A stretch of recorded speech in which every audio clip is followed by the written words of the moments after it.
A beautiful day. A beautiful place. A beautiful road. And yes, a beautiful car. But let's be honest, in 2026, it feels like a dinosaur inside. No camera, terrible lights, zero tech, but today I'm going to show you how I fixed it. And I'm not talking about randomly adding flea market accessories because I think they look cool. I'm talking about giving the car what, in my opinion, it always lacked, such as usability, comfort, security, audio improvements, for example, and of course appearance, but with the challenge that aesthetically it doesn't look like a junkyard full of nonsensical things. I don't want to go screaming, hey, look at me. In this case, the intention was always clear, that when you see it, it would not be obvious that it has been modified. Let me show you how I turned a 2006 car into a 2026 car.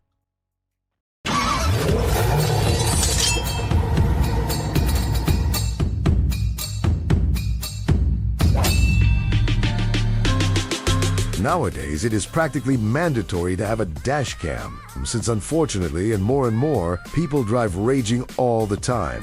You should make sure that it has some functions such as night mode and can at least record at 4K. In addition, when downloading the videos to the smartphone, a series of data is added that give the clip much more information, such as GPS location, image on the map with route signage, speed indicator, direction indicator, mini-map and G-force indicator, as well as a video deletion protection system. It saved me once in a parking lot hit and run, and that's why it's the first mod I recommend you to do. This kit comes with a rear camera that, although it has full HD resolution, it has the same functionalities as the front camera. Another thing is the parking camera.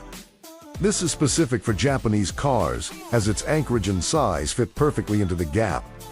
And it seems that it was created for this car, as it is completely hidden under the lip of the trunk lid.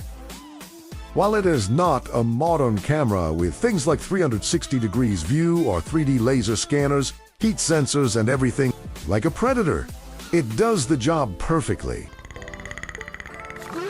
Over time, I needed to replace the headlights, so I took the opportunity to change them for the headlights of the most modern version of the year 2009.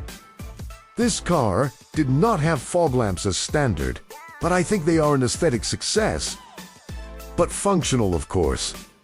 Since the side indicators were also orange, these transparent ones were installed like the front ones. And of course, all halogen bulbs were replaced by LED bulbs. I live in Gran Canaria, and driving these mountain roads at night was terrifying before these LED lights. Of course, these headlights have been adjusted to avoid glaring other cars. By the way, the aesthetic improvement is quite noticeable at this point. Who'd you do this to your car? Something that seemed absurd and useless to me from day one is the trunk light of this car. So I decided to change it for something really functional, with automatic on and off with a magnetic switch, which is activated when opening and closing the trunk lid, as it should be. You can also fill the trunk without covering the light bulb, which would be good when looking for something, don't you think? But if you are nostalgic, don't worry. If you want, you can continue to use the original switch to turn the light on and off. The glove box is another compartment that should have light.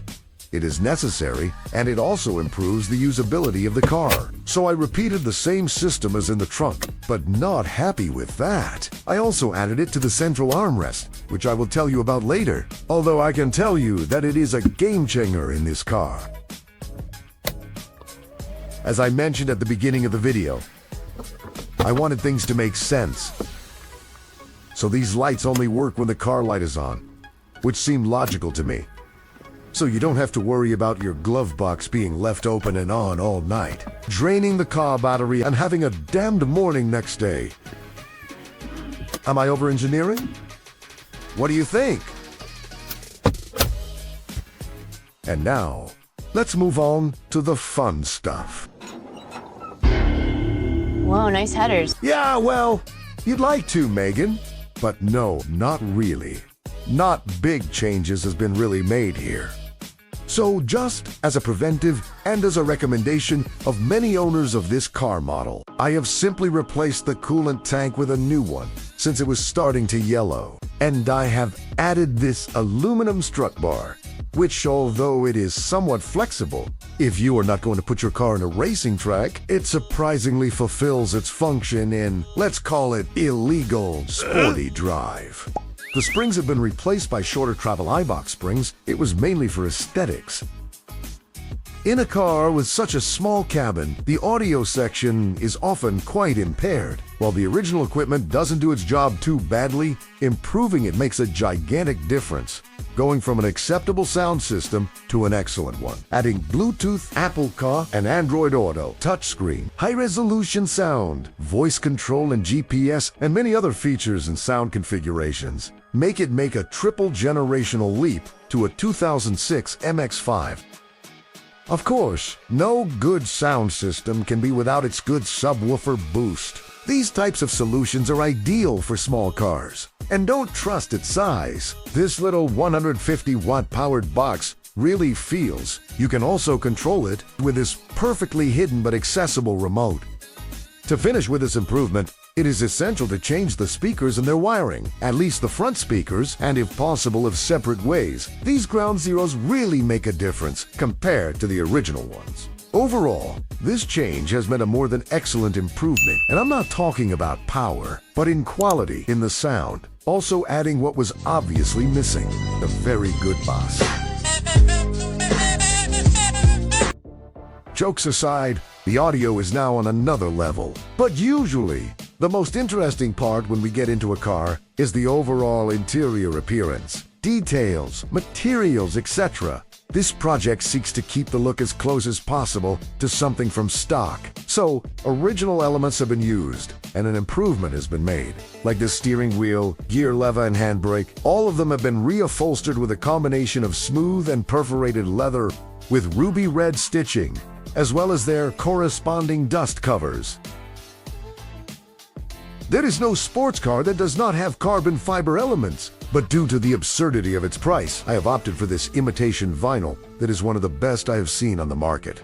This vinyl is not the cheapest, but it is a very good quality one. And the sense of replacing parts with carbon fiber ones is basically the reduction of weight. But as for the elements covered by the vinyl, they would barely make a 1 kilogram difference. And come on, Mazda, seriously, 4 cup holders in a 2-seat car. What the f is wrong with you? The center console has been replaced by a much more comfortable armrest that incorporates a small glove box. In a car like this, any available space is appreciated. In addition, I covered it with this red cloth and replaced the lighter with a USB port to charge the phone and connect it to the radio. And here, I have to make a special mention to this official AC/DC G-force analog indicator. It really rocks. Surely, throughout the video, you have noticed that red line. And since there is always time for stupid things, I installed this neon strip that is totally hidden unless you bend down. But its shine is reflected in that silver profile, creating an elegant and discreet shine similar to that of many current cars. It has been a somewhat questionable decision, but in the end, it doesn't look so bad. Do you agree? And well, we have already reached the end of the video. I think most of these modifications really give this car a generational breakthrough by making it a car updated to today's standards, while still being an MX5. Mechanically, this car is excellent. It is agile, with a sporty enough feel to enjoy driving without having to be extremely demanding. The engine sounds great. It's fun to drive. And yes, he is a sport car and behaves like one. But I always miss those equipment details that by 2008, more basic cars already installed as standard. But as with any project, one is never completely satisfied and always has new ideas. So if you want to see the next modifications, please subscribe. And if you have come this far, I think you should leave a like or at least a comment. I would really appreciate it. Thanks for watching the video.